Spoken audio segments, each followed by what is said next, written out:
Jose Espino. Mr. Jose? Wala. O si Sir Teofilo Laharca na lang. Palakpakan!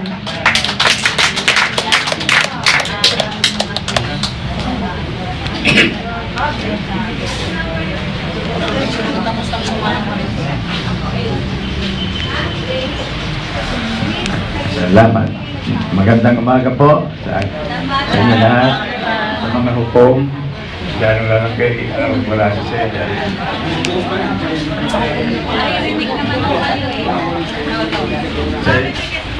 Hello.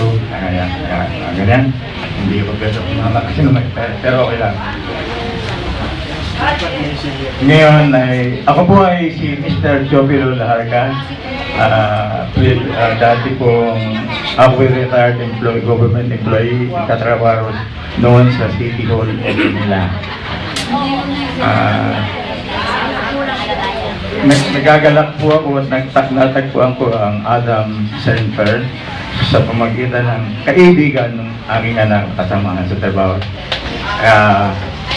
Ang Adam Center ay may isang uri ng gamutan na tinatawag na alternative diet and alternative medicine. Ito po ay sa pamagitan ng ating CEO ay inintroduce po rito sa atin sa Mandaluyong at may iba't ibang branches pa ito. Naniwala po ako na ito po ay laging naghahangad ang magkaroon ng ibang branches dito sa buong Pilipinas. Meron na po tayong 6 na branches at naniniwala ako maraming pang-Pilipino ang matutulungan tungkol sa kanilang kalusugan. Noong ako ay mag-retire, 2005, ako ay nagka-general check-up kasi nagkasakit ako noon ng hernia. That's very major operation na ng kwan. Dahil sa pagtatrabaho ko, kung ano nung ginagawa ko nung mag-retire ako, na-constipate po ako. Nagkaroon po ako ng maraming karamdaman habang ako lumilitaw na kung ano nung sakit na meron ako.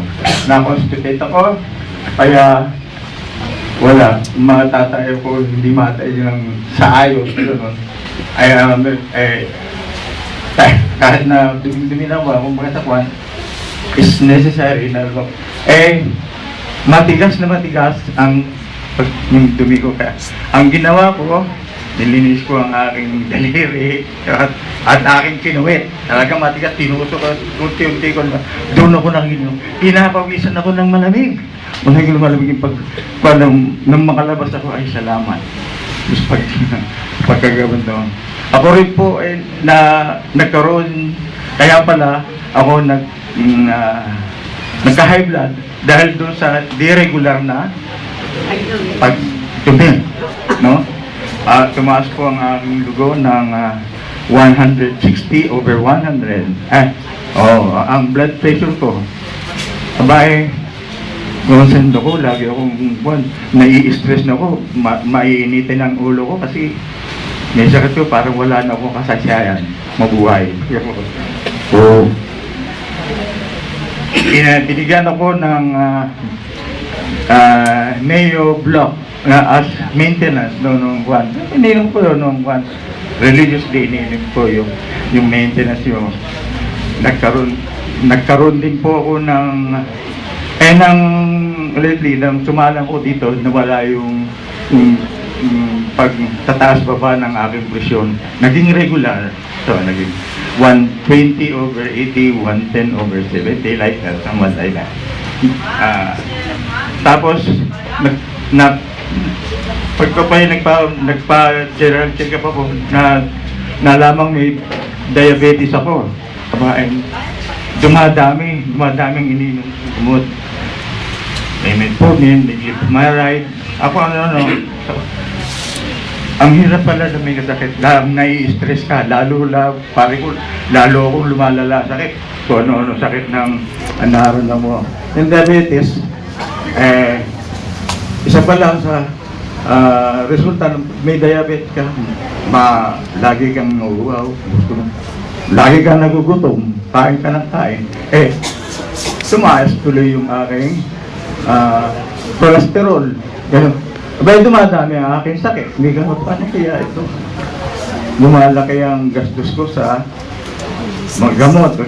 Nag-retire ako kung ba naman kapulit na retirement, nagagastos ko rin. Nababawasan pa ang gastos sa pamilya dahil sa gamot. Yung ano ko, may kasamahan sa opisina na atin dito, kaya natagpo ako itong Ad-Am Center. Ayan. Ako po yung nagka-diabetes. Yung palang pan-diabetes, maraming kapatid na gamot. Maraming kapatid na mga karamdaman. Umabot ako sa ang sugar rating ko naging 215. Abay, pangkataas na po ito. Matapos ito, sabi ng doktor, mag-insulin ka na. Ako po tapos na mag-insulin. Kasi, naalala ko na pag nag-insulin, nung nakikita mong nag-insulin, talagang patuloy na sa para pag hindi na mag-insulin, doon na. Patay na. Ay, patay. Ikaw. Sanhin ng diabetes ko, nagkaroon po ko ng eczema. Ako, kaya pala ko noon, lumitaw na sa symptom sa balat ko, yung eczema. Eczema number 3 taon kong inaalagahan yan, kung paano ba yung eczema. Pag yan, punta ako sa doktor, kung ano-ano pinapahid, ay, sa dami. May iniinom pang gamot. Magagaling. Pag medyo nababad mo, kakamuti mo, nagananak. Nung magnaknak yan sobra, magkabila yan talagang magkabila sa paa ko. Ubod ng kati, kaya, ubod ng kati, pinakamakati yata ang pinakaramdam ko doon. Bakit ganun yung exam na yun? Open mo na yan. Sa loob ng 7 months na pag-attend ko dito, ang lahat ng yun na parang unti-unti ko yung exam ako ngayon wala na, basta tuyo na, wala. Yung iba, pati yung nung unang matuyo, may ibang gulay, pero ngayon na-decolorize na, halos pumapatay na sa dati. Normal na. Ako rin po, nakita rin natin, nagpa-general check-up na ako kasi wala akong ginagawa nung retired na pati yung kidney ko, tsaka urinary tract ko, sumasakit yung mahati, pati dulo ng yung ari ko, mahati, maya-maya ang iihi. Hindi mo, pag umiihi ka, pag pinipilid kong umihi ka, hindi na maayos, hindi ka umihi. Lumabas na kumakasa na uti-uti, gano'n. Ay, laging basa yung aking panloob. Mahirap talaga pala may sakit. Alam mo, wala ka ng kaligayahan, wala ka ng karapatang mabuhay. Nag-knock-knock yan, magkabilang yan, hindi ako makalakad. Grabe, talagang wala akong nagagawa kung di ko. Pati paano panood na TV pagka dyan, hindi ko na malaman ng gagawa. Wala akong kasigilahan, wala kasiyahan sa buhay. Wala na. Aba, salamat sa Boston at nang makasalang ako dito, hindi na nananariwa, wala nang bumalik talaga. Oo, wala talaga malaking nagalingan. Yun namang UTI ko, binabalisaw-saw ako, ganoon din nang magpa-check up ako sa isang ospital. maganda na ang ilang tigil na wala na yung sakit, wala na yung... Kaya, pabalik-balik ako dito sa uli-uli, hindi ko kinakakaguran ng hindi ako nanginawang umaten dito sa masasaya pati ang mga nagle-lecture dito. Wala, talagang masisiyahan ka. Oo, matulungin pagka yung ma-attend ka sa loob, tutulungan ka mag-set ng salamat sa kanila, marami. Sobrang salamat po. Yung UTI ko, gumaling nga, nagkaroon ng resulta, ayos lang, salamat sa Diyos, salamat sa Diyos. Ano pa sakit? Marami, lumalabas eh. Mga sakit, nakakalimutan ko. Yung doon sa consultation ko, yung factory ko, talagang yun ang mataas ang pan ang year. Super sa kami na kaya kahit 3 araw na hindi ka madumi, ewan ko sa iyo kung hindi ka lumabas. Ang bago. Yan, yung pasakit. Naman po, no?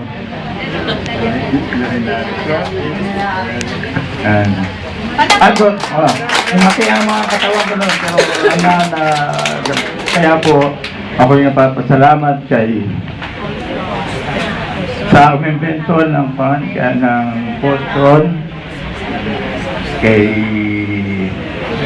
Tim Song Tai. Tim Tai, di ba? Tim Song Tai. Kay CEO Serhar Kwan Bang. Pinapakatinig ko, siguro, pati impaired na rin siguro hindi pandemic ko. Kaya, maraming kwantong posto na ito.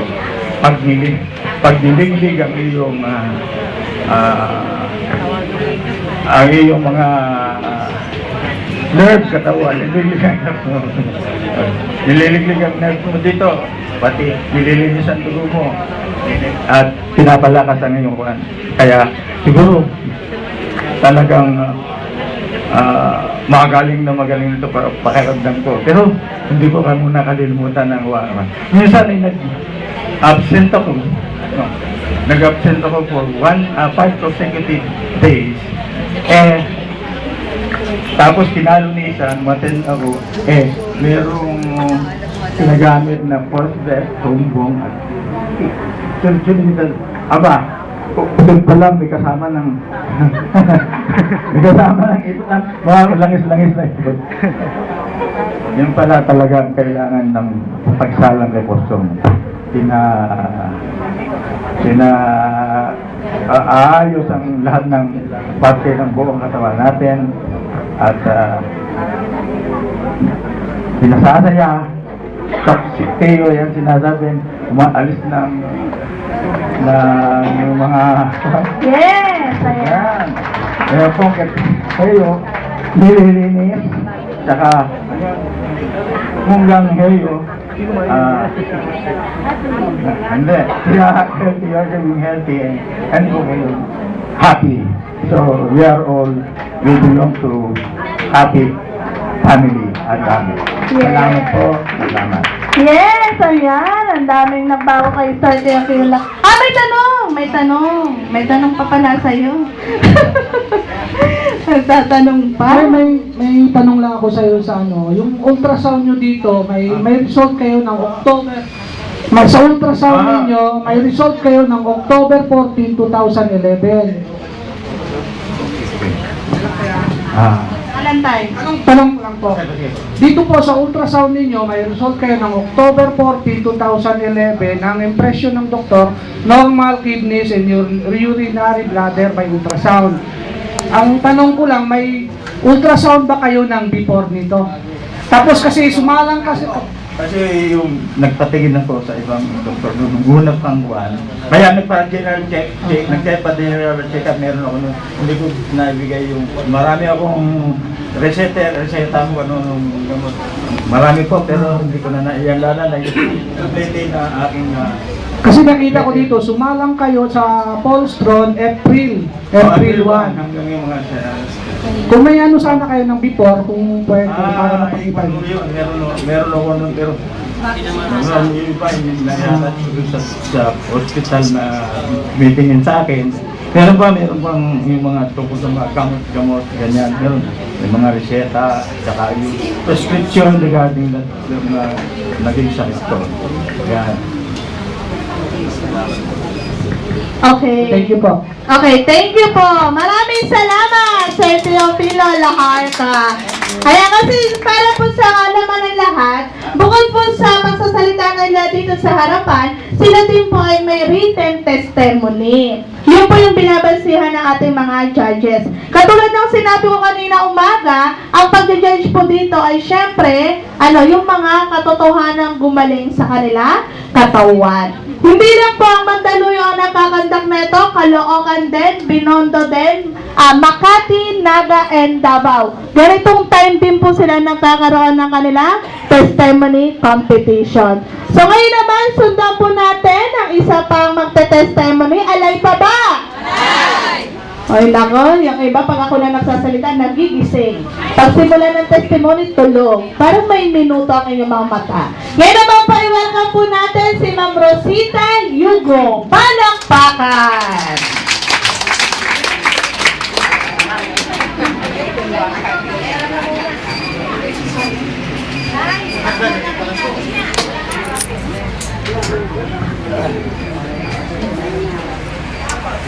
Bago po ang lahat, pinagpapasalamat ko po sa itaas na tayo muling iginayad niya na makarating tayo sa lugar na ito, sa araw na ito, upang muli tayo maisalang binigay na kagamutan sa bawat isang may karamdaman sa atin. Lord, thank you po. Ang presensya po niya ay nasa atin. Ako po ay Rosita Hugo, ang edad na 79 years old. No? Ako po ay isang diabetic na lola at nanay. 12 taon na po ako ang diabetic. Sa pagpapacheck up ko po, nagbuhat ng ako'y magka-diabetic sa St. Luke's kasi naka-acquired ako ng OPD card. So, quarterly check-up ko ay may mga gamot, mayroon din akong mga laboratories, mayroon din akong mga yung mga gamot na nabibili. Nasubaybayan ko ng pagbili ang lahat ng mga gamot na iyon. Kaya, awa ng Diyos, hindi naman ako nagkaroon ng mabigat na komplikasyon. So, kaya ako nakarating sa Polstron. One time, saka yung confident ko na si Lord, hindi ako pinababayaan. Kasi, ito po, hindi ko na isulat. Totoo lang kasi, akala ko, pagsulat, yun lang, direct to the point kasi ang naisulat ko. Ang totoo po, hindi ko na ilagay. Muntik akong maputulan ng paa dahil sa pagiging diabetic ko. Hindi po ako ganito kalaki. Ako po'y mataba, heavyweight po ako, 73 kilos po ako before. Kaya, ang paa ko hindi na kaya ng aking bigat. So, ang mga paa ko lumaki, tumaba siya na maga. At ito, maitim siya. Ayan,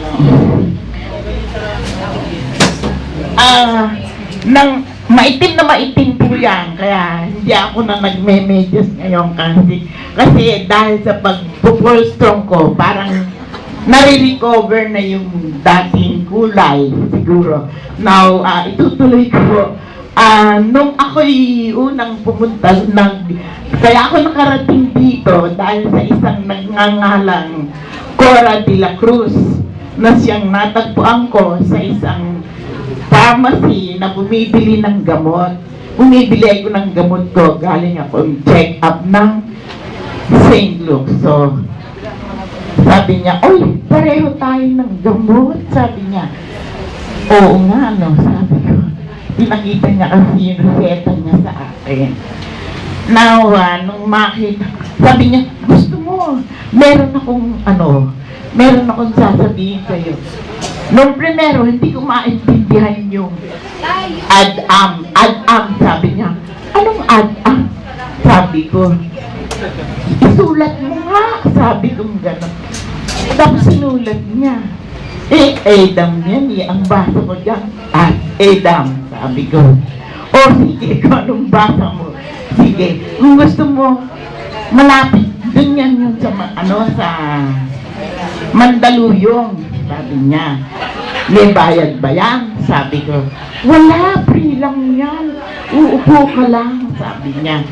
"Tama-tama, ikaw bukas merong pulse belt. Pumunta ka para malaman mo." Sabi niya, "Madagdagan yung kaalaman mo sa sakit mo." Ako nagpupunta doon. Pero buhat nun, hindi ko na siya nakikita dito yung Sinora de la Cruz na yun. Buhat nung dalahin niya ako rito. Anyway, yun, nakaano ko ng pulse belt kaagad. Doon sa pulse belt na yun,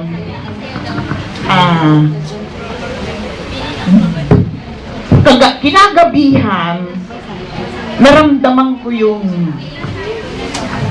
nagkaroon ng pagbabago ang aking katawan. The whole night, ako'y ninervyos. Kasi sa kwarto ko may sarili akong anirola. Pag-ihi ko, nakita ko talaga na dugo ang inihi ko. Kasi before na nagpunta ko, nakita kami ni Nora, meron na akong sign ng UTI, pero hindi ko yung pinapansin. Dahil ngayon, nung gabi na yon, talagang umihi ako ng dugo. As in, dugo talaga, no? Now, sabi ko sa asawa ko, "Le, dalhin mo ako sa ospital. Kasi bakit ganito? May dugo." Sorry po, emotional po ako kasi. Bakit may dugo ang ihi ko? Iba na yata yung sabi ko. "Ano ba nararamdaman mo?" Sabi naman ng asawa ko. Yun nga, wala naman hindi naman masakit pag-ihi. Hindi naman sabi niya gano'n. Minum ka ng tubig na malamig, ikukuha kita. At bukas, maligo ka na ng malamig na tubig, sabi niya. Kasi baka init lang yan na umano sa katawan mo, kaya ka umihi ng dugo. Di night hanggang alas 7 ng umaga, inobserbahan natin. Kasi kung hindi tumigil, ilang beses kong umihi na talagang titibignan ko, may dugo talaga. Pero wala naman akong nararamdamang masakit. Siguro yun yung inugan ng pulse belt sa aking tiyan noong mailagay yung pulse belt na yun, ngayon, after 8 ng umaga, sabi ko sa asawa ko, "Ole, parang pumuti-puti na ng konti. O minum ka pa ng tubig," sabi niya. So I continue drinking water, hanggang sa papunta kami dito, nawala na, parang normal na siya ng ihi kong yun. So sabi ko,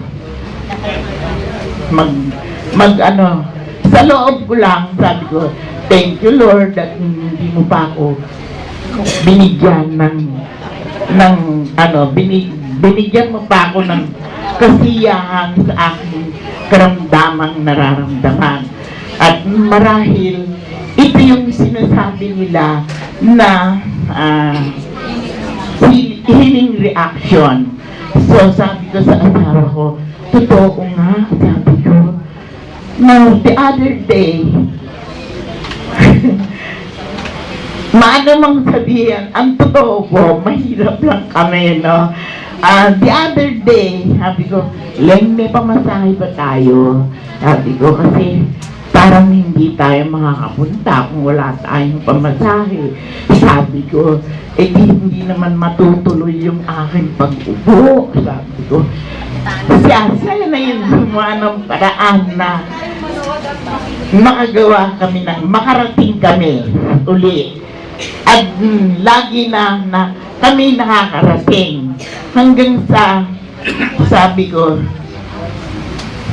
i-pray natin kasi kami po ay ako po ay member ng choir sa church. Pinangako ko kay Lord na ang paa ko na hindi niya pinutol at binigay pa niya sa akin ano man ang ipagkaloob niya ay gagawin ko para sa kanya. The whole Sunday, nasa church ako na naglilingkod sa Panginoon at naglilingkod sa aking mga kapwa. So, binigay niya ang aking paa. Nakita ko na ang improvement ng postron ay talagang totoong pinapuputi niya muli ang aking kulay ng mga paa ko. Hindi na ako kailangang mag-makeup pang muli. Sabi ko nga, pag-pray natin, sana one day or someday, somehow, magkaroon tayo ng may magkaloob sa atin.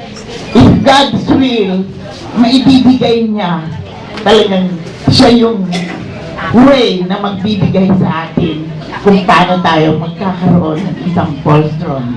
Sa ngayon, buhat nung 3 months na kami na nagsasalang, balikat kong masakit, balakang kong masakit, pati mga tuhod kong masakit, dahil nakagamit na ako ng mga gadgets, magagaling na silang lahat at wala na akong nararamdaman. Siguro, kung ipahintulot ng Diyos sa aming panalangin at pakikinggan niya, baka ako'y makabili ng isang postron at nang ako'y makatulong din sa aking kapwa, sa aming kapitbahay, sa ating mga kapatid o sino man ay makapagbigay-ligaya din tayo sa kanilang lahat. Maraming pong salamat sa ating mga judges, sa lahat po ng staff. Hindi ko may unang nabati. Yun po ang aking maibibigay na testimony. Okay, ayan, palakpakan natin si Ma'am Rosita Yugo. Palakpakan ng bongga-bongga. Alay pa ba? Alay pa. So, hindi na natin matatagalin para may